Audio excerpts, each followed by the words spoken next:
little bit of a delay, but hello everyone and welcome. Oh, we've got people coming in already. So, hi.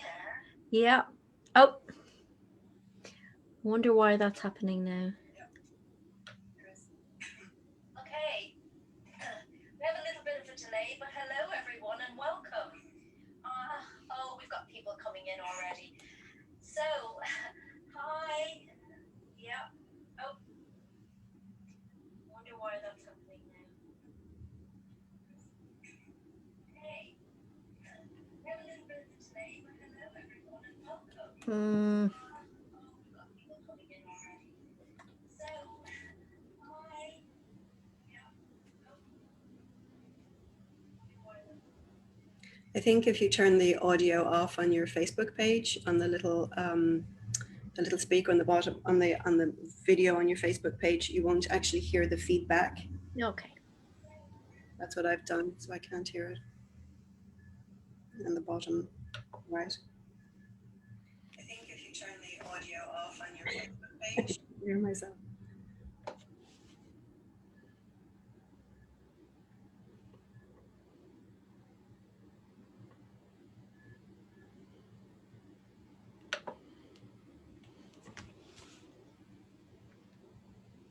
Did you get it?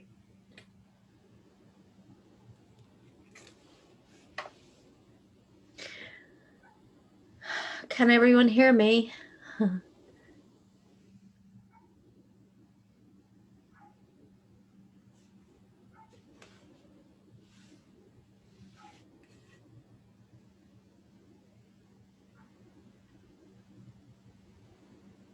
Well, I can hear you.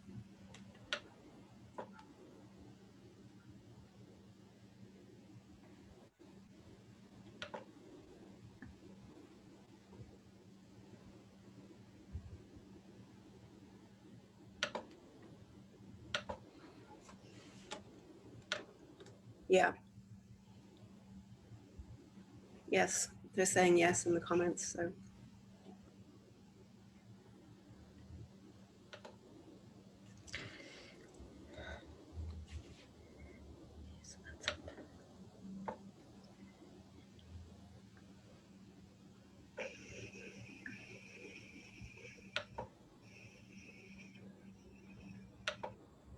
Oh, Louise, thank you. You can hear us both. Oh, Michael Diamond, my friend Michael Diamond has just joined us. Hi, Michael. Yes, they're saying yes in the comments. So. Hello, everyone. Sorry, having a little bit of problems with the volume, and I believe people can hear us. It's just there seems to be a delay, and we can't seem to hear ourselves. So,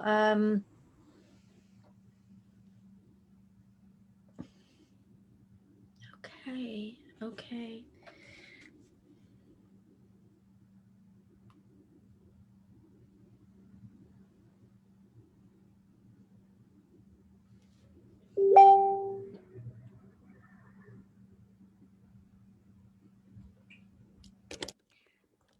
Now, can you hear me, Karen? I can hear you. Yeah, no problem. Oh, brilliant. Okay, so everybody says they can hear us. I can hear you, you can hear me. So I know there's a bit of a delay, but sure, look, let's just go for it. It's also a good example of how difficult it must be for people in the spirit world to try to communicate with us when we start. Yep, exactly. It's a really tough one, isn't it? So we're good. We're good to go. So everyone's able to hear us? Yes? Yeah. Okay, excellent. There's a lot of people on here, so that's brilliant. So welcome everybody. I'm absolutely delighted to be here with the wonderful Karen Frances McCarthy as she celebrates the launch of her book. And I just love the title of the book, which is go for it, Karen. Till death don't us part.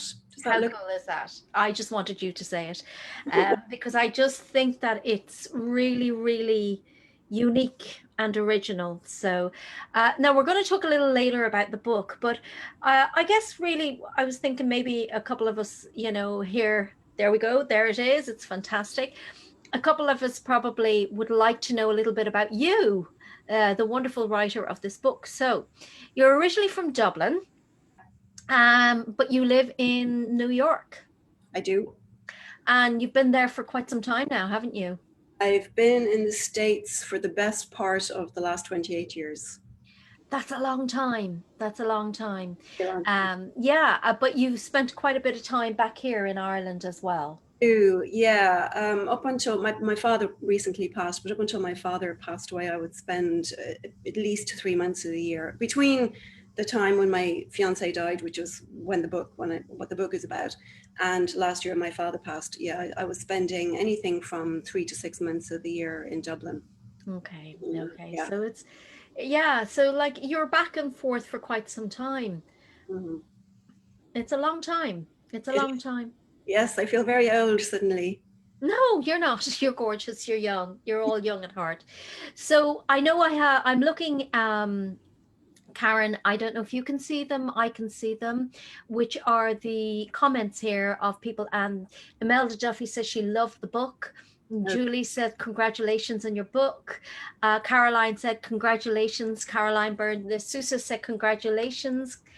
Karen, there's loads of people saying the same thing. So, it is on top of the bestsellers list, isn't it? Amazon. It's been it's since it came out early July, and then because of COVID, I think it took 2 or 3 weeks to get through the post from Amazon to anybody's post box. But since then, it's been on the bestseller list or the hot new releases list pretty much since. So, which is great. I'm delighted. That You people. should, that's some achievement. That's absolutely incredible. I'm so happy for you. But I'm not surprised either because it's not just the title of the book that's amazing, it's the content of the book that's amazing. So I know with you, you put an awful lot of thought into this book.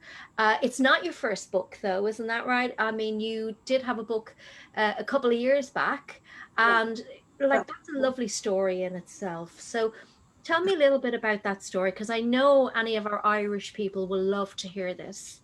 Yeah, well, the first book I wrote, I had been in Iraq during the Iraq War. I went to Iraq and I was reporting from Iraq for the Irish Times. So I contributed a bunch of features to the Irish Times from Iraq on the ground. I was sent out to get the worm's eye view of the war. That's what they said. And when I was there, I started finding all these stories about because an awful lot of the soldiers were from the South, the American South, and a lot of them were of Irish descent. And so I started looking into that, and I discovered there's this whole that the people from Northern Ireland, well, what was Ulster back in the late 1700s, had come on down to America long before we, the people, the Catholics, sort of went over the famine era. And they settled the South. And I started looking into this, and I found all these great stories about how they had sort of started NASCAR by trying to run moonshine, and all these, and were involved in the space race, and all these fantastic stories. So I decided to write a book about it, and I went down south, and I was doing some interviews down there, which is where I was when the events in this book, Till Death of Joan Does Part, happened. But that book was really focusing on people from the north of Ireland. And it ended up, when I was finished with it, it ended up being picked up by the government under the Good Friday Agreement. It was ended up being part of the peace process. It was considered a cultural outreach project. So they actually paid me to go traveling around all through America, all through the American South, to all the different embassies, to all the different Irish festivals, back up to Belfast, to the Linen Hall Library, and all of these different organizations, Yeah. Protestant organizations, to talk about this book, because I was basically a Catholic writing the story of the Protestants. So it was considered a peace effort. And so, yeah, so I got to do quite a bit of traveling around and met some pretty interesting characters with that. So that was good. Wow. I mean, that's a chance that not a lot of people get to have. And, fair dues to you for doing that. That's amazing. I'd say that was an incredible experience and an incredible learning curve for you also. Mm-hmm. Yeah, definitely. It was the first long form thing. I mean, I'd written a lot of magazine articles and short Yeah. stories. I hadn't actually tackled, and I'd written a dissertation for my postgrad, but I hadn't tackled something as massive as a book. Yeah, which is massive, really. Like when you think about it, it's absolutely huge. Now, I mean, you're an old hand at this, okay? You're I know that was a huge big thing for you, but you've also been a journalist for many, many years, and you have not only have you written books, but you've also done some work and written for TV. So, no, most notably, you did Made in America, and that was for RTE. Yeah. And so like that would have been a fantastic another string to that bow that you have of adding to the lovely mixture of all your journalistic work, but inside, I mean, everybody that does what you've done needs to have I think a huge imagination, but a huge amount of insight as well. Would you agree with that? Into human nature, I do think so. Yeah. Yeah. I Yeah. mean, yourself, the new book is really radical departure from Yeah. all the work I had done before. I mean, it was a radical departure just in terms of me and my perspective and my view of the world, Yeah. Yeah.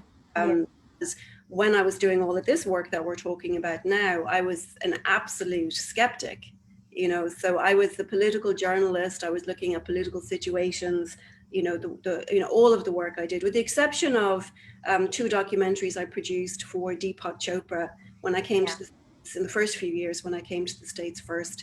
Everything else that I ever did was always done by Karen, the skeptic, like, yourself, we grew up in Dublin in Catholic schools, but Yeah. I at 17, by the time I was out of there, that was it. I was gone. Nobody saw me for dust. Never stepped back into a church again except for a funeral, Yeah. and and that was the way I went on.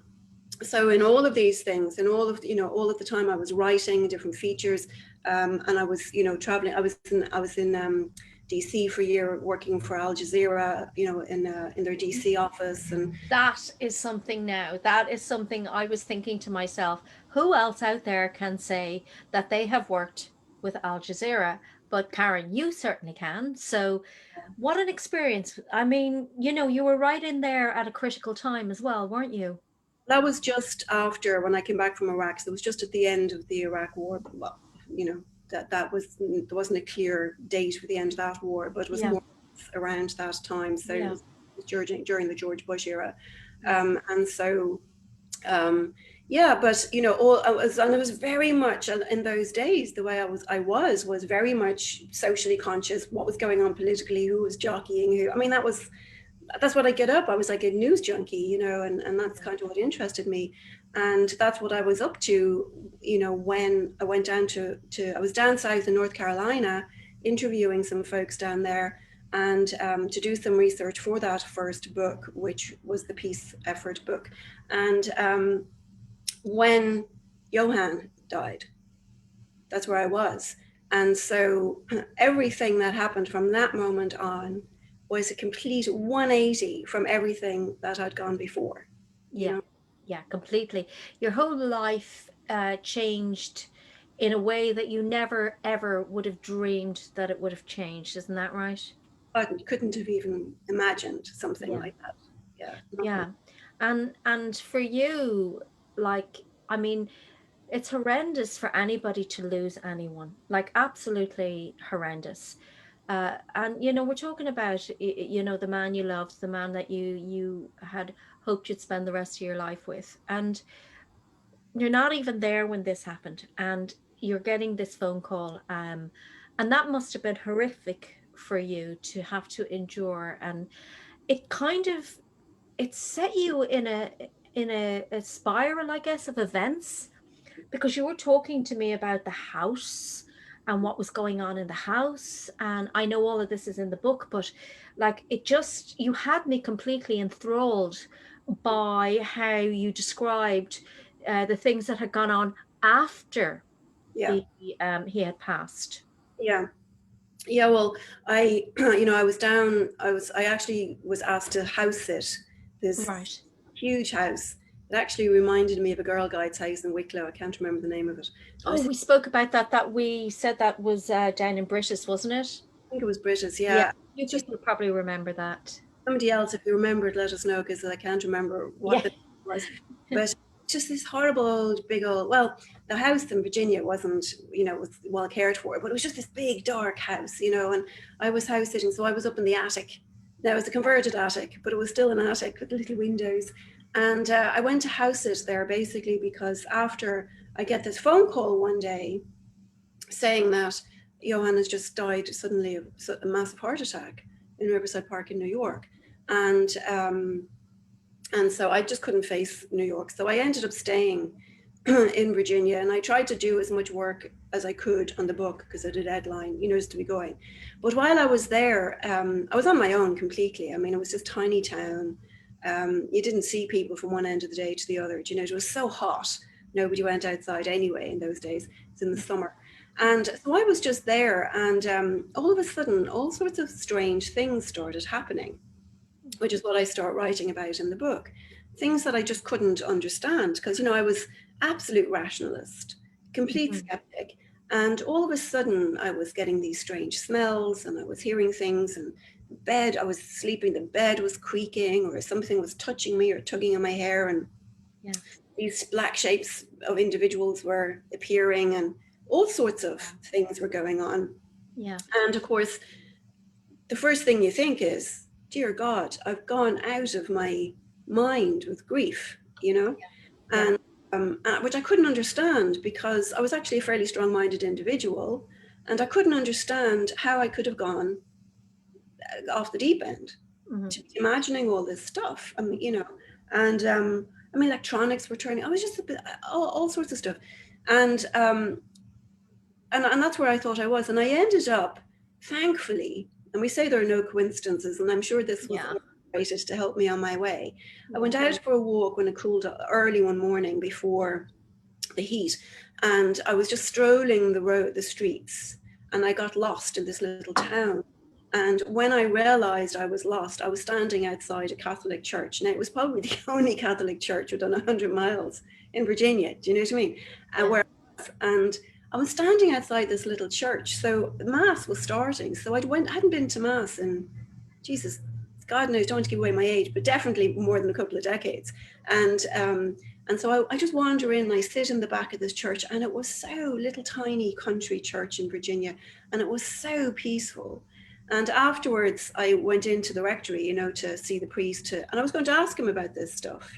And of course, what I ended up doing was knocking on the door, and as soon as he came out with his very compassionate face, I just burst into tears, and I was standing there just sobbing on the poor man's porch, So he brought me and made me a cup of tea, and I told him what was going on, and he, ironically, was the one who said, that's very common. Those are signs that loved ones leave us to let us know they're okay on their way. Many, many parishioners have had these experiences.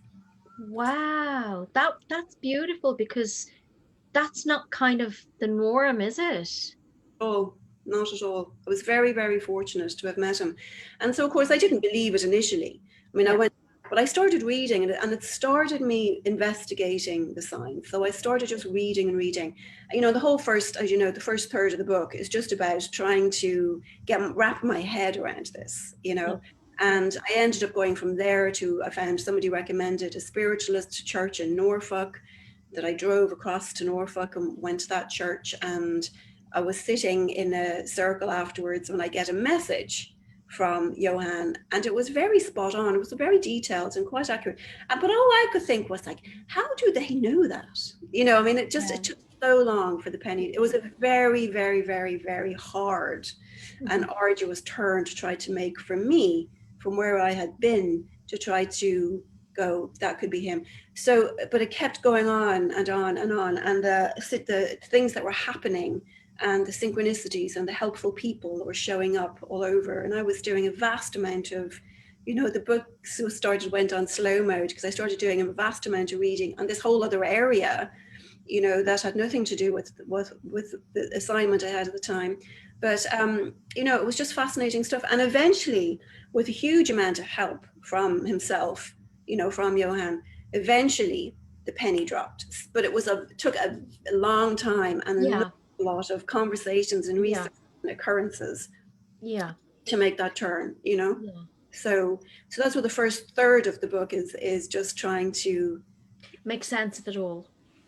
And it kind of got to a point, you know, in the end, it's like I've said this before, it's like Occam's razor. It got to a point where, you know, when you look at all the sort of scenarios to explain, or all the explanations for everything that's going on, you know, the Occam's razor, the simplest explanation is the most accurate. And the simplest explanation became, it is a continuation of consciousness and the communication of, you know, that we survive death, and that consciousness survives death, and that this is a communication and interaction from the world of spirit, as we call it. That became the only oddly plausible explanation for what was going on. And, you know, once that happened, it was like an epiphany, you know? It was like, and it just changed, everything changed with that. And I can imagine that, because, like, you know, I mean, you're the same as me. So when we are talking about how we connect to the spirit world, we're talking about the fact that it's all done, and what we do is done through and because of unconditional love. And this is what makes it so strong, though, isn't it? This is what makes it so, it's like, okay, we've left this world, but we're still here, we're still with you, we still have that cord that connects us. And you know, we've just gone to somewhere else. We're not like, I suppose, as you were talking about with the Catholic Church and everything, we were always made to feel that once you were gone, you were gone, and you were 6 feet under, and leave you there now, let you rest in peace, and that's it. But you know, you had those scenarios there where you would have people coming and saying to you, oh my goodness, I'm not so sure, am I digging people up, or am I? And I mean, it might sound really odd and strange, but that's the belief system that people had. And they would think that they were doing something wrong, or they were keeping people here, or they were in some way disturbing them from their rest. And you know, you and I, amongst all of the other wonderful mediums out there, we will be explaining to people, no, that is not how it works. It is not how it works. So really, I believe with your book, and when people read it, and this is the reason I'm saying this, is I really believe that this is going to be an incredible, an absolutely incredible way to show people, to explain to people that that's not how it is. And that, as you said, you know, your book says it all, the title says it all: till death don't us part. And that means that we don't part just because of the death in one life. Well, the physical body's the part, but that's it. Yes, but there's so much more than that. Yeah, absolutely. And, you know, and there's, you know, I started now, I'm doing a PhD at the moment, and I'm doing it on sort of ghost literature and the cultural narrative surrounding that, and where a lot of these belief systems have come from. And, you know, the more you look into it, the more you realize that these are very, very, very ancient beliefs. A lot of them are from when we were indigenous people, you know, that were traveling, you know, nomads and stuff, where there was all sorts of belief systems came out of just the circumstances, you know, of life. And so, you know, when you're in an environment like that, you know, at one very, very early belief system was that if you, as the descendant, you know, as the survivor, don't take care of your family member who has died, they won't be able to rest. And this is where this idea came from, you know, that we can be the cause of them not resting. And when you look at the cultural narrative around that, you see that there was a very practical reason for that. This was a society that was nomadic. You leave a body out, it's going to get eaten by wolves. You know, you had to bury, you had to take care of these sorts of things. And these beliefs, and they continue to develop in other religions, are sort of embedded in our DNA, and we're still regurgitating them, we're still carrying them, even though they have no bearing in current society. And so what I discovered, as you know, in my book, was when I started, you know, as soon as the penny dropped, as soon as I had the epiphany, oh my God, the consciousness survives. It sort of blew everything wide open at that point. And then it was when other people belonging to other people would pop in, you know, in the early days, before I'd, you know, any formal training to know how to, you know, hold your boundaries. people would pop in and somebody would be sort of having lunch with somebody, and somebody connected to them would just pop in, and this was sort of going on, Yes. Yeah. and I decided then, people kept saying to me, you should really use this because you could really help people. But Yes. I went in search then of a way to understand it, get trained properly, I didn't want to just be out there sort of rambling around, plodding into people's bereavement and their vulnerability with this. But I did run into quite a lot of mediums who had never really taken the time to really educate themselves on these belief systems, and then were sharing them with the unfortunate people who are bereaved, telling them, that their grief was holding their loved one back, or their loved one was earthbound, whatever that means. And, just these concepts that are ancient concepts that haven't been challenged for the veracity of what we now understand from an even scientific perspective Yeah. of the nature of life. And, once upon a time, that there was a plague, I mean, the bubonic plague, oh, that was God's wrath. Or, for Yeah. the Romans, disease was the wrath of the gods. Yeah. We have advanced beyond that to know that it's not the wrath of the gods. So in this area, there's a huge need to leap forward with these and challenge and understand where these old beliefs are coming from. Yes, We have absolutely. those people back. Nobody is earthbound. As Colin Bates, one of my favorite mentors, said, if you are to be lost, means that you are beyond God's view. How can you be lost when you cannot be where God is not, by definition? To say somebody is lost would have to say there is part of the universe where there is no presence of God. That's by definition that can't be true. Yeah. And so, but I feel it's very important. I love the work. There's some people like Rupert Sheldrake out there doing fascinating work, Stuart Hammeroff, Dean Radin, who are doing a lot of this sort of work in this area to start to challenge these things in a very rational way. And I think it's very important to do that because the amount, and I'm sure you've seen this yourself, it's the continuation of these relationships once they are done and once they continue in a healthy way. And I'm definitely an advocate of that needing to be healthy. But the whole concept of people being told in their grief that grief is holding someone back, or they're doing their loved one harm, or one thing, Yeah. or somebody died by suicide, so they can't enter the gates of heaven. Well, I Yeah. mean, what kind of God would be in his heaven if that was appropriate? And where would that person be if it wasn't in God's presence? We would have to acknowledge there is areas where God is not present, Yeah. and so I feel it's very important that we really bring ourselves into the 21st century on this, so that people actually, instead of being scared by these things, because out of not understanding what's going on or because of superstitions they've been told, can actually just focus on the essence of what these situations are, which is love. The reason why our loved ones can communicate, the reason why Johann sort of shook me until I woke up, Yeah. was because love makes this happen. Yeah. Your loved one continues to communicate with you because you have a bond of love. You have that bond of unconditional love, and it's a love that cannot die. It's a love that cannot be broken.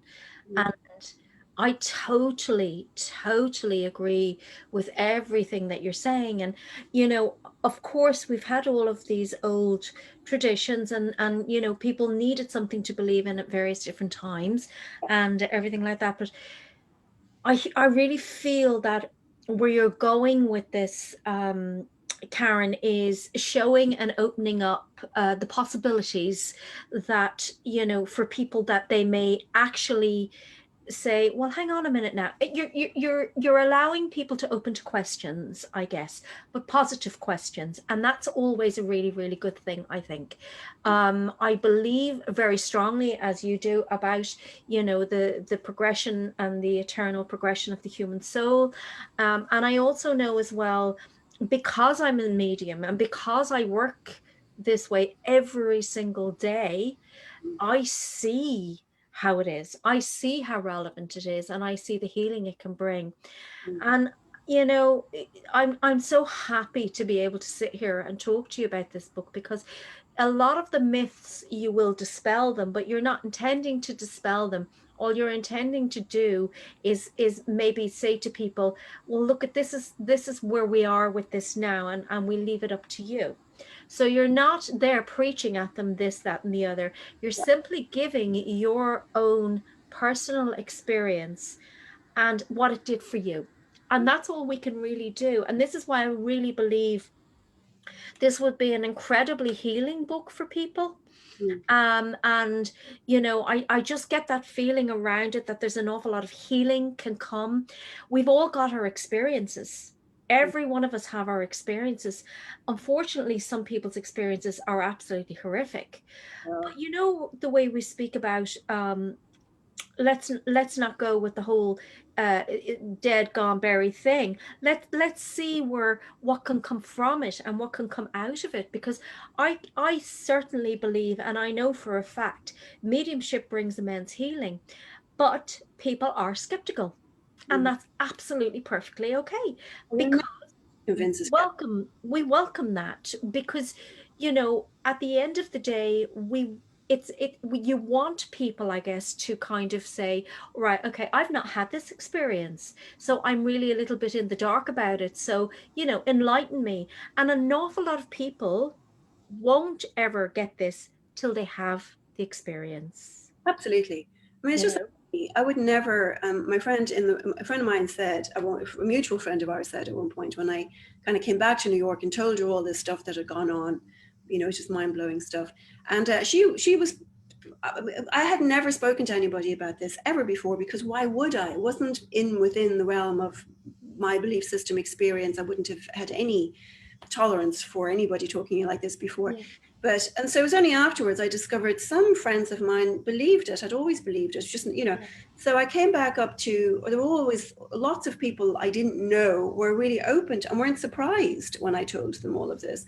Yeah. But Roisin said, you know, I said to her, you know, people get, it turns out you can get signs, you know, you can get, now this was early on when there was still the sort of stuff going on out there before, you know, after I realized what was happening, then it started, the communications became internal Yeah. communications. Initially, they were out there externally just to kind of obviously get my attention. But, you know, I said to her, no, this apparently is very common, I'm told. You know, there's nothing like particularly unusual about it. Yeah. Very, very common. You know, people see pennies or feathers or butterflies. Yeah. And she said to me, you're not seeing pennies or feathers, you're seeing burning bushes. You know, and the truth was that I was such a skeptic that it took burning bushes to get for him to get my attention, you know. Now, some people, their loved ones won't have to work that hard. But one thing I can tell you, and you're absolutely right, I didn't write this book to convince anybody of anything. I wrote it just to present an experience, because I know more than anyone, there is no way to convince a skeptic of anything, you know, no way. And so, and I'm not trying to, because it's a complete waste of time. Nobody could have convinced me of anything until they have a personal experience. That's their path. Yeah. So, but you know, That's it. yeah, but there are open-minded skeptics, and I would still consider myself largely an open-minded skeptic, even though I'm working medium now, because Yeah. I really do question. I think it's healthy to question. You Oh, know, 100% I agree with you. I mean, I'm one of these people that has always had to see something to believe it. I have such an analytical mind, it's ridiculous. And I always said I was in the wrong job because that was how I was. mm, And like you with the burning bush, I had to actually see angels in front of me mm, in on a mountain out in Bosnia to believe that it was real. mm, And so there are the times though that when you see those things, you can't unsee them, you can't take it back. Those are your experiences, yeah, and you have to believe that there is more out there than just what's right in front of our face. And so this is what I love about your book, Karen, is you were that skeptic, you had the analytical mind mm, just like me, and yet, here we both are as mediums, you as a very successful author, writer, you know, and we both have had quite a lot of similarities in our paths crossed, yeah, but also the experiences have been very real and large for us. mm, Really large, like not little small things, like big. I think when we did it big, you know. But I really think that this book is going to be such an eye opener for people, because it's not out there trying to prove anything. It's simply honest. And Well, that's what I love. That's what I absolutely love, you know? it kind of brings up the point of, the format of the book, because, when I eventually got around to, I mean, I wrote the book 10 years after the events, but after, when I was sort of sitting there, I was saying, like, how would I tell this story? My first thing is to, I'm just going to present it like a nonfiction book, like a research book. Here's all of the research. Here's everything, Yeah. presented in that nonfiction way. And I thought I could do that. And as soon as, I don't know, it sort of sounds a bit boring maybe, or, so what I ended up doing, which was actually a much harder thing to do, was I decided to write it as a memoir.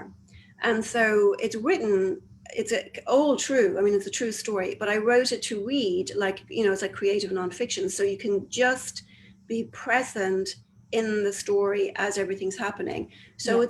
it's never me now looking back telling the reader, oh, then, me in the book is just sort of learning as I go along. There's no great big booming voice narrating this saying, oh, well, I didn't know then what I know now. I mean, it's just really discovering these things as I was going and presenting what was happening and the events and the scenes and the interactions and the conversations as they were happening. And so that the reader can just be present in the story with me and Which is just kind of beautiful. follow along and then decide for themselves. Because at no point, I mean, the whole third of the book, I didn't believe it. Do you know what I mean? But even after that, Yeah. at no point, because I know there's no, the first rule of journalism I learned I went to the London School of Journalism. Yeah. And the first rule of journalism is show, don't tell. And that's what I tried to do the whole way through this book, was just show the story, never tell it.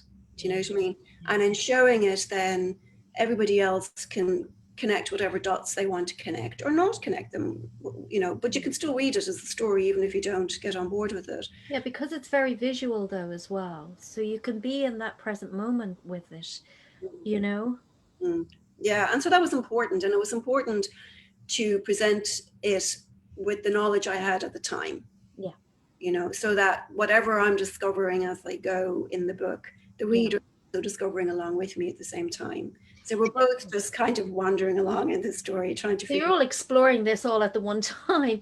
And I do think as well that, you know, like I'd love you, if you wouldn't mind, I would love you to read an excerpt from the book. Yeah. Just for our listeners, because I know a lot of people have tuned in, and I know they'd love to hear an excerpt from the book. And if you don't mind me saying, guys, for any of you that are there and that are listening, just before we carry on, we're going to have some questions and answers. So Karen is really open to taking questions from people. So if you'd like to start posting your questions there, then I'll be able to put them to Karen. So, I mean, all along, Karen, what we've had are lovely, lovely comments from people. A lot of them who've read your book, some of them have, it's only arrived and they've only just got it and they're really excited to read it. So that's going to be amazing, when they do get to read it, because they're not going to be disappointed at all. We do have people coming in from everywhere. Okay, so that's brilliant. And guys, you know what, everybody, share this out. Share this out to people that you think may have, an interest, but not just an interest, that it may be something that they'd like to learn about, like to talk about, like to read the book, and just basically, sometimes we know an awful lot of people out there, and they're this is a big passion of theirs, but they're all maybe afraid to look at it or go down that road or anything like that. But this is a book, as I said, it's Karen's experience, and it's visual. So it's a really easy read book for people, and pretty amazing as well. So guys, you might want to share this video out, share it to whoever you want. We're happy enough for you to do that, but do start posting your questions up there as well. And when they start coming in, I'll ask Karen. I'll be your host, no problem whatsoever. But I was going to say, Karen, would you mind reading an excerpt, please? Oh, yeah. So this is from early on, very early on in the book, when this many pages in, when these sorts of odd things are starting to happen and I haven't the faintest idea what's going on. So I'll read actually two that run together, and we'll see, hopefully we'll see what you make of them. So this is just after I've gotten the news, and it's only a few days after I've gotten the news, and I'm stuck in this house, you know, in Virginia by myself, me and a cat. I went to bed that evening with my iPad and scrolled for something on Netflix to distract me from the past. A floorboard creaked. A shiver ran up my spine. I peered into the hallway with the uncomfortable feeling that someone was lurking in the shadows, but there was no one there. Later, having watched a few minutes of everything and all of nothing, I drifted off. My iPad must have continued to pour faint flickers of light into the room until the battery died and the world fell to silence, broken only by the burp of a bullfrog, the hoot of an owl, and the heavy breathing of me sleeping. Creak. I jolted awake. The bed frame was groaning under a great weight. My heart raced. Someone had sat on the bed behind me. Someone big. Someone silent. Turn around, I told myself. I couldn't move. Turn around, for God's sake, on three. 1, 2, 3. I flipped around. No one. I scrambled up, got tangled in the sheet, fell over, whacked my face on the windowsill, and bounced back onto the floor. Pain scorched my head. Get up. My hands were shaking. I fumbled with the switch and the gaudy lamp. It flipped on. No one was there. No one could have gotten down the stairs that fast and without a sound. I fumbled on the table for my phone to call 911, and then I remembered it was in the kitchen. I picked up a glass Saratoga spring bottle by the neck and crept down the stairs, peering into the dark, listening for any creak or rustle. No one could move in this house without the floors creaking. Except for the faint chirp of crickets and my own stressed breath, there was silence in every room, in every stairwell, the whole way down to the kitchen, where I found the windows closed and the doors locked. No one could have gotten out. Then again, no one could have gotten in. I slipped out onto the front porch and sat on the steps in a t-shirt and boy shorts, clutching the bottleneck with white knuckles, hearing nothing but the normal sounds of the night. After an hour of sitting out there in the dark, I decided that I'd imagined the whole thing and went back inside. Still, I stood in the hallway for a few minutes, afraid to move, listening, hearing nothing and no one. This was so stupid. 4 years earlier, I spent the summer crawling around in Iraq as an embedded journalist with the Stryker Division out of Washington and the 210 Mountain Division out of New York, washing with baby wipes and eating MREs to get a worm's eye view of the war. I waded through shit-filled creeks and hunkered down with the guys during rocket attacks in Sadr City. I walked in the footsteps of the soldiers in front of me as we navigated IED terrain. I'd been crammed into Humvees and 120 pounds of body armor and 130-degree heat as we rolled outside the wire to bullets pinging off the metal and the gunner spinning his M2 in every direction. Now, here I was, in rural Virginia with a bruise on my forehead from imaginings in the night. Stupid or not, I didn't have the courage to go back upstairs.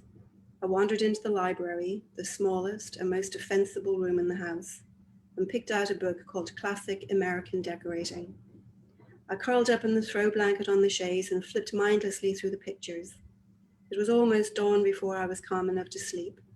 As I began to doze, the air around me seemed to change somehow, growing warmer, or softer maybe.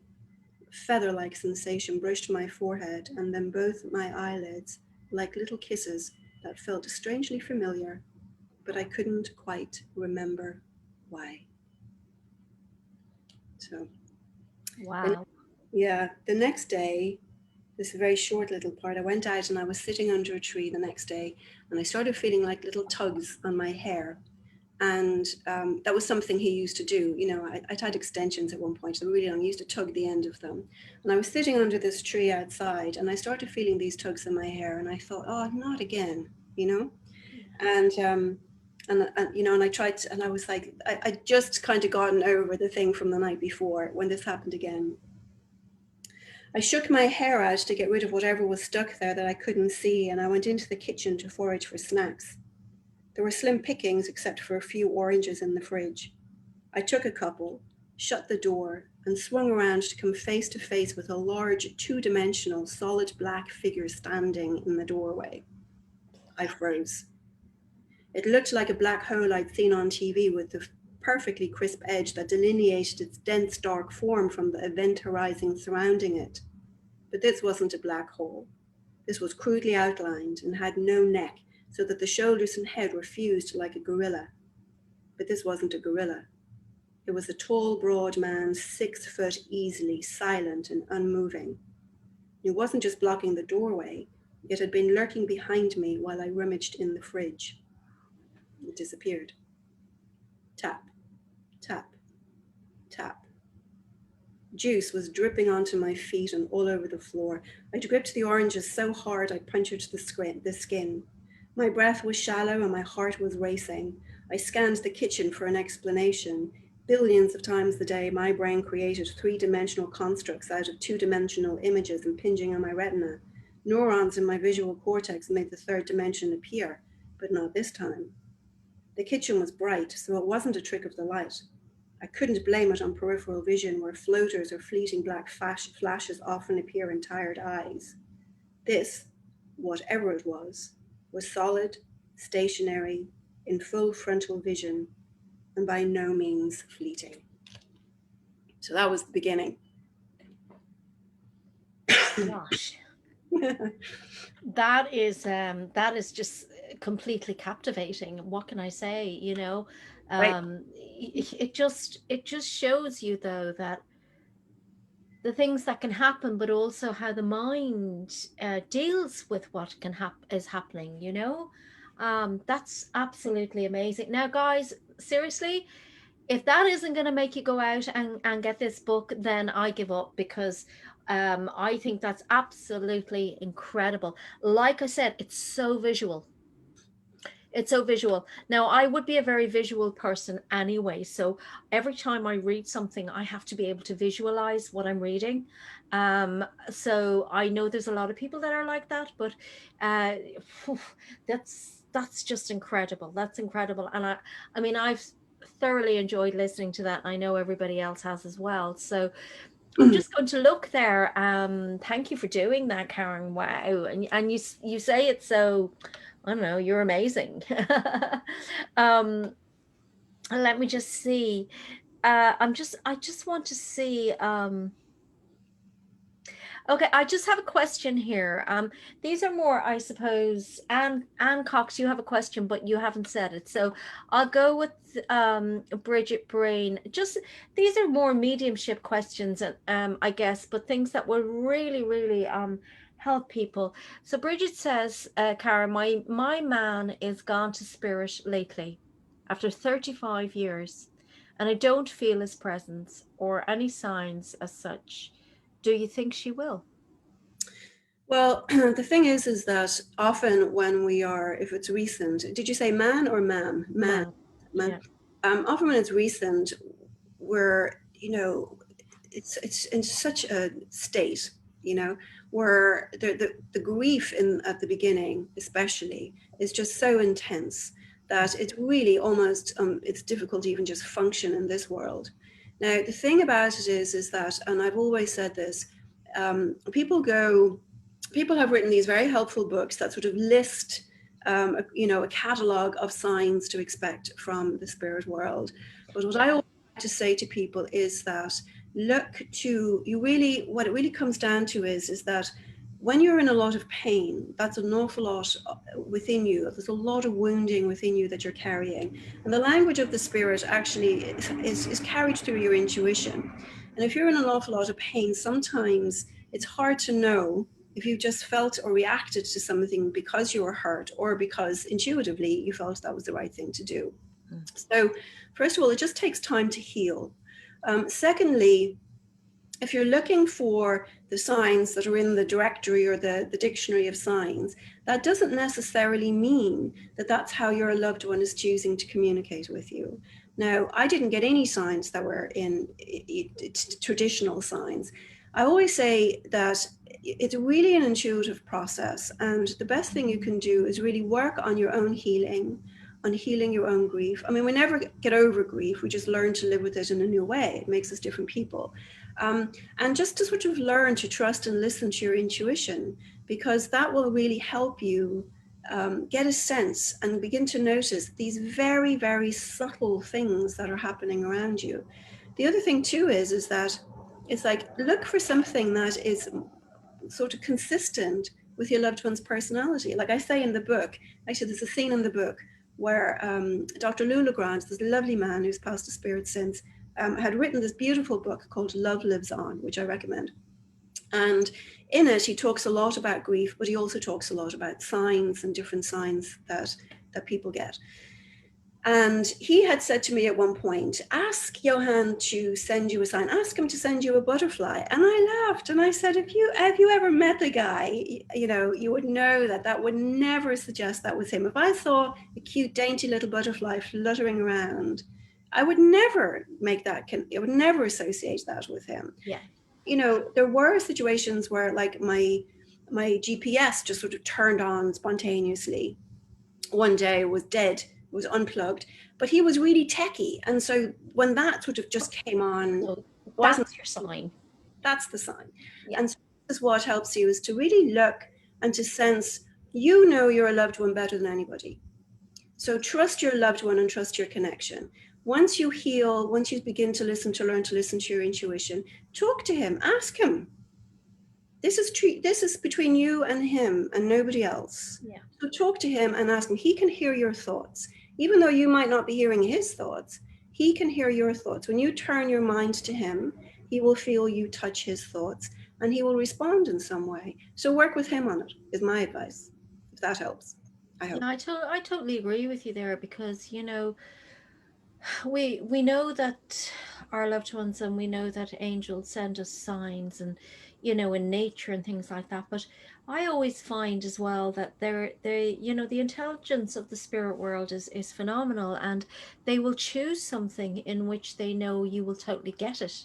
Now, at the very, very beginning, grief, it has this numbing effect where everything is surreal and everything is numb, and the signs may be there, but you may not always feel them or see them or notice them, or you may just pass them off as your imagination because it's something that you're looking for immediately.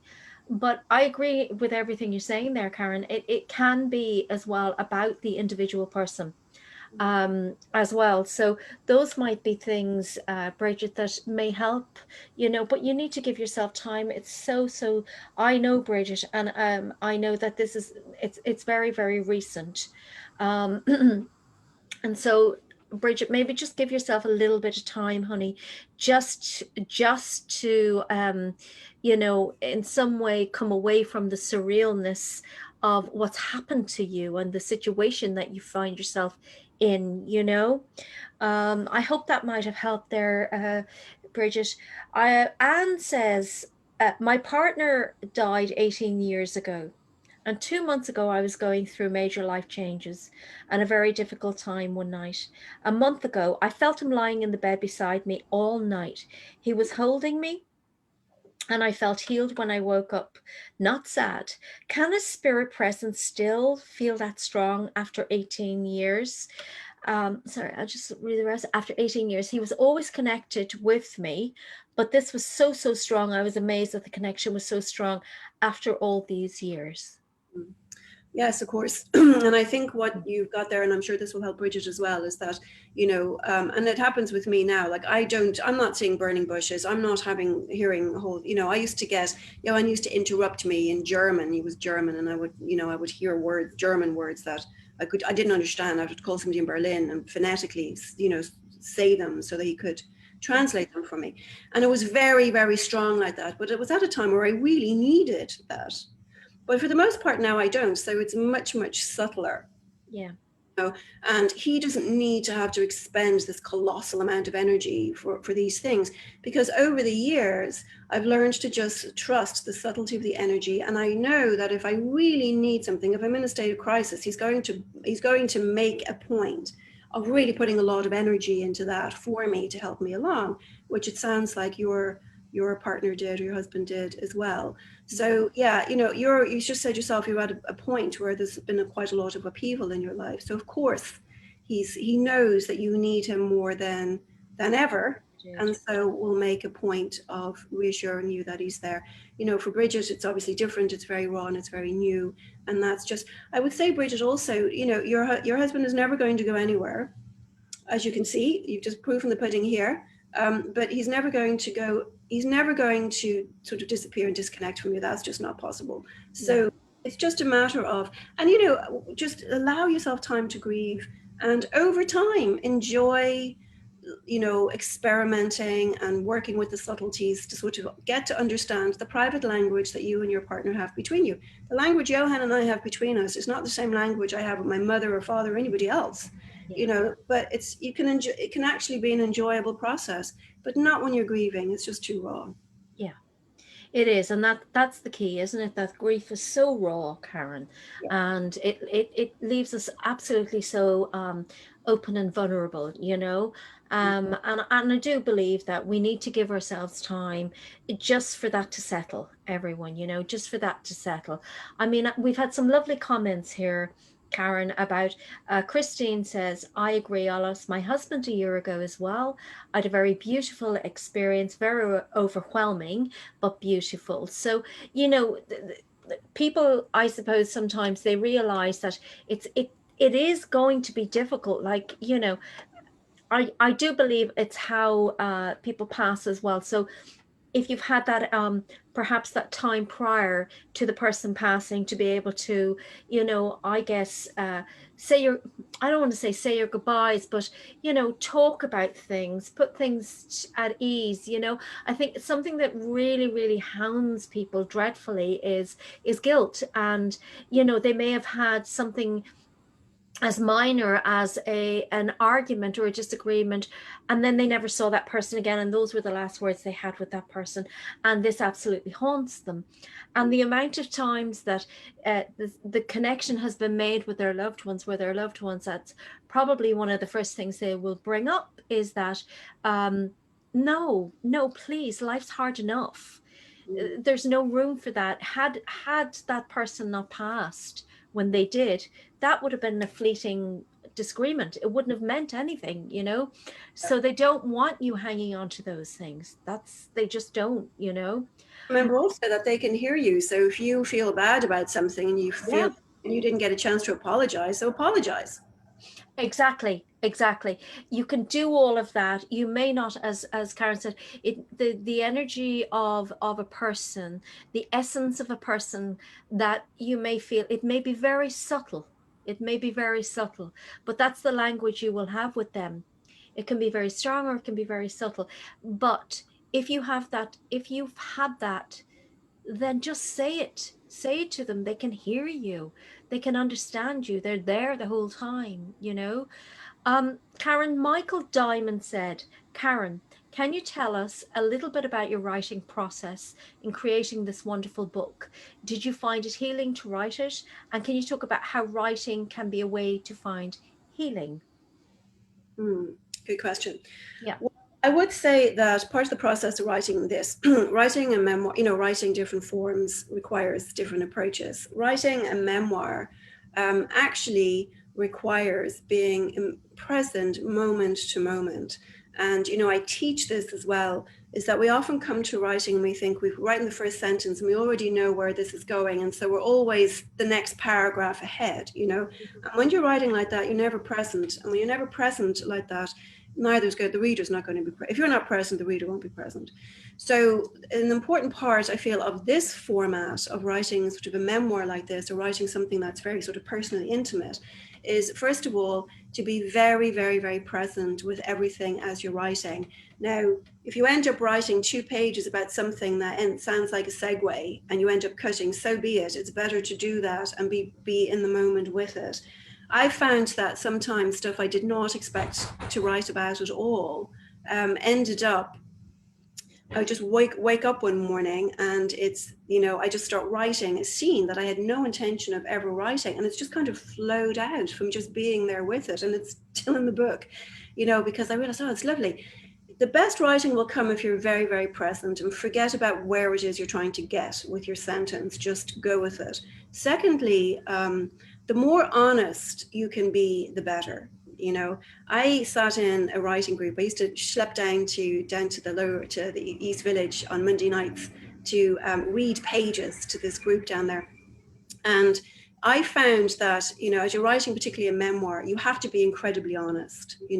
You have to be, if you're not, if you try to make yourself look better than you are, you're just going to sound like a phony, And so it's very important to just go, this is me, warts and all.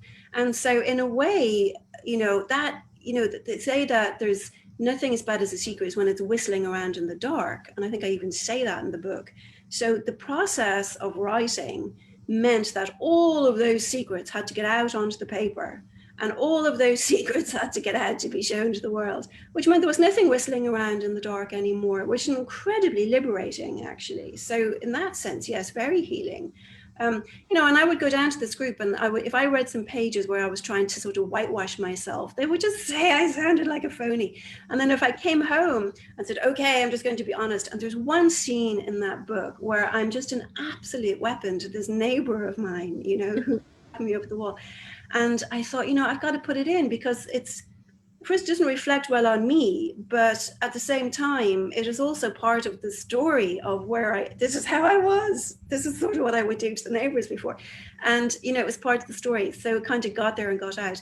But there's something very freeing about sharing all of those secrets and just letting the die fall where they may. It's very liberating and it's very, very freeing. And like I said, I actually wrote this book the year my father died, just recently. And so it wasn't, so that was terrible amount of grief for me. And it sort of helped me just get up every day and focus on something that ultimately was going to be, and I was probably more sensitive because I was grieving my father when I wrote it, but ultimately, I knew that I was working on something that probably would end up being quite helpful to other people. So that was sort of healing too. So does that answer your question? I Hopefully. hope so. That was from Michael there, and we've had lots of people just coming in with different questions. People are saying that the signs. Sherry Singer says, when they know you're okay, they stop coming as often because they're there, and that the signs that are there are for you. So that's kind of what we were saying, was that. They will bring us individual signs that really have they don't have to be connected to anyone else but you. And that's really, really, amazing. Cherie said that her dad comes to her in many forms, but the first one was cardinals. Even friends have commented there are so many cardinals around. Okay, so maybe cardinals were something that her dad was really fond of. I know my dad was too. Christine says, wow, I too have had spiritual experiences in all forms for years, from strangers, now signs from my mother. So beautiful. Finding diamonds in every moment of need. A 2 ounce bag of gems in 5 years. So you've had a lot of need then in 5 years, Christine. And I'm only joking when I say that. I don't mean it in a bad way. But isn't it absolutely lovely that when we are there, in those moments, that we are so surrounded by our loved ones, and that even the smallest thing that would perhaps mean nothing to anybody else Absolutely. is enough for us to know we're being taken care of. And I just love that. And I love the intelligence of how our loved ones in spirit go through, as you were saying, Karen, we had the problems with the technology earlier. Well, look at what they have to come through to get to us. Absolutely. It's not just like on demand or press a button. I mean, this is a big deal, and they still do it. They still do it, which is simply amazing. I feel simply amazing, you know. Fiona McKernan, Karen said, "Hi, Karen. This is my first night to have LinkedIn, but so interesting. My dad passed away last year, and yes, robins appeared one day. One little guy came into the house and perched very close to me. The next day, he came back to me while I was sitting at the table. Robins flew into the living room and rested beside a photograph of my dad and mum taken on their wedding day. He stayed for a minute and then he flew out again." Oh my goodness. She said, "The strangest thing, my dog, who really does not like birds, sat quietly just looking at the robin. Want to believe it was dad letting me know he was okay. Thank you both. Thank you, Karen. Beautiful excerpt." So everybody was listening intently to your excerpt, as I was, completely blown away and loving every minute of it, you know. But it just shows you how people are actually, I guess, more open now maybe to what is being brought to us, because sometimes I feel like people knew and could feel and could see the signs and knew it was their loved ones, but because, as we said earlier on, of different belief systems and different things like that, they kind of had to kind of almost like just disregard it, which is so sad because our loved ones go through such lengths Mm. Absolutely. um, to get through to us at times. They truly do, don't they, Karen? And I think again, because what people are saying is like the robin, that's beautiful and very, very, that's like a burning bush sign there, but Yeah, most of the time they're very, very subtle, those yeah, signs. And so even in that excerpt I read, there's the scene at the very end of it when I went into the library and I was under the blanket and I felt like what felt like feather kisses and like on my eyes. Well, that was something he used to do. yeah. Always kiss my eyes, or he'd run his, Okay. like the tugs on my hair that I mentioned was something he used to do. So it was very apparent that even though these were subtle, that these were things that I would associate with him. Now, it did take some time for me to connect those dots, which is why I didn't even say at that point in that scene, "Oh, that's something he used to do." I just remembered that's familiar. So that's what he used to do. And and so I think sometimes, because I know some people saying they were hoping for a sign, it's ask for the sign, and the sign will come in something that is them. They didn't go to the spirit world and become a different person. Yeah, The same person you know and love, they will be talking to you in a way that is them, their language in the spirit world. So ask. You don't have to just go randomly running around looking for signs. Just ask them, show me something that will tell me yeah. that you, And it's you. and then allow your intuition to resonate and tell you and show you what that is. Yeah, 100%. And I think another point there as well is time. You know, the time. We know that in the spirit world, time doesn't exist the way it exists here. So I guess perhaps a year here is like a second in the spirit world. And like I would have had an experience. My mum always sang this song. I don't know if any of you know it. It's called "I Found My Thrill on Blueberry Hill." I don't even know who sings it, okay?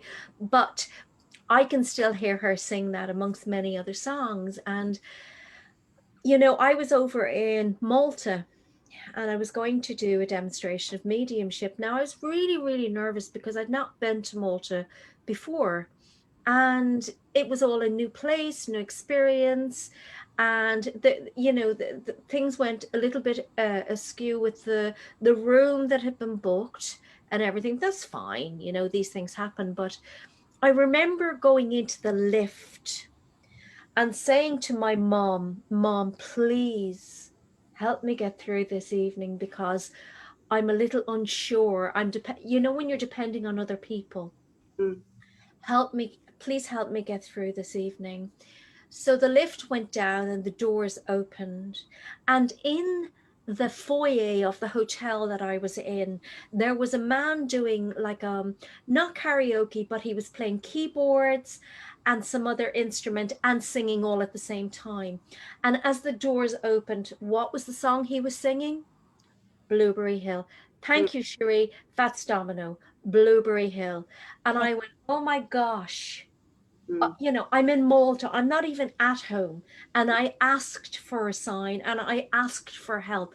And I couldn't have gotten anything better mm, than that one song. And there it was. mm. And it absolutely lit up my entire night. And I just knew everything was going to be okay. Yeah. And that's, guys, that's how they do it. Yeah, it reminds me actually of an ex-boyfriend of mine from college. And we were both huge Iggy Pop fans, and we had gone to see Iggy Pop when he came to Slane, and and then I came to New York and I saw him in New York, and that was just the ultimate. Can you imagine? I was like Yeah. messaging mom. Can you imagine? I just thought, oh, Iggy Pop in New York, you know, and then he died 5 months after Johann, and the day I got the news. I was sitting in waiting for phone calls all day because I was in New York and he was back in Ireland. And when finally the last call, it was the day of his funeral. Got the last call from the last friend who was at the funeral. I decided to go to the supermarket, and I'm in the queue at the supermarket, and it's playing, you know, wallpaper music, the way supermarkets play, just that Yeah. wall music. And in the middle of it, what happens? Iggy Pop, "Lust for Life." He just breaks into this, and then the "Lust for Life" song plays through, and then it goes back to wallpaper music, whatever radio station it was plugged into. Right. Okay. Yeah. Yeah. In the queue, because I was without a doubt, you know, how that happens is probably a whole long conversation for another day. But I do believe Yeah. it's influence. And oh my goodness, don't those things happen over and over and over again? Yeah, absolutely. So you know, Oh, who I just love it. I just absolutely love it. And you know, Cherie says, just one last question here, Karen. right? Cherie said, "What do you say to people who think you are crazy?" I say what they think of me is not my business. Exactly, me too. Me too. And on that note, I'm going to thank you, Karen, for an absolutely wonderful interview and a wonderful excerpt from your book. We were so happy to hear your experiences. I'm sure you know you're going to stay at that bestseller for quite some time, which you absolutely should, by the way. And I, as a friend of yours, I'm absolutely delighted for you. So please carry on doing what you are doing. Now, if people need to contact you, Karen, or they're looking to get a copy of the book, where exactly is it that they need to go to? Well, in our COVID era, oh, by the way, that's obviously him and me. I love the cover. I think they did a nice job of the cover. In our COVID era, the best thing to do is just to order it from Amazon or Barnes and Nobles or Book Depository online is the easiest thing to do at the moment. If anybody's trying to reach me, I also, if you're interested, especially for the people who were saying that they were interested in signs, I do have some meditations on my website that are free that will help you sort of sit with the power, you know, sit with your own aura, sit with the power of the spirit. If you wanted to just sort of sit with that Yeah. 15 minutes a day or whatever, they're free. You can just go to my website and listen to those. And I know I've got other things on YouTube that I've talked about. If you just want to know more stuff, Yeah. there's more stuff on there. And my website is KarenFrancisMedium.com. So that's Francis with an E, girl's version of spelling. KarenFrancisMedium.com. And we will put that information up as well for anybody that needs it. And this, you know, you can just get it. And there's a Kindle and an iBook for techie people who like to read ebooks too. So hopefully, any of those places you can get it and they'll send it out. Absolutely. And I've And had one in Karen's book is Till Death Don't Us Part. Does this come up, just out of curiosity, does this come up reversed? No, actually, it doesn't. It comes up as is, which is amazing. Oh, good.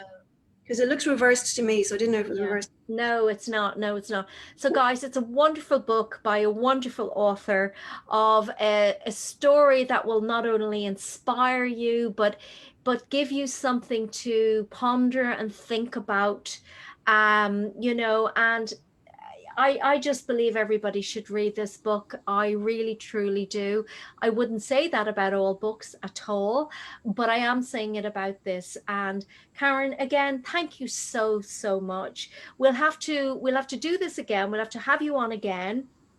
And long may the success Long may the success go. Long may it keep going and going and going. Hopefully, Thank you so much, Karen. It was an absolute pleasure to have you here with us on Spiritual and Angelic Euphoria. And like we said, guys, you know, if you feel others would like to hear Karen speak, then share this out. Share this out. But until we all meet with you again and see you again, angel blessings and namaste. thank you. Thank you very much. Thank you very much.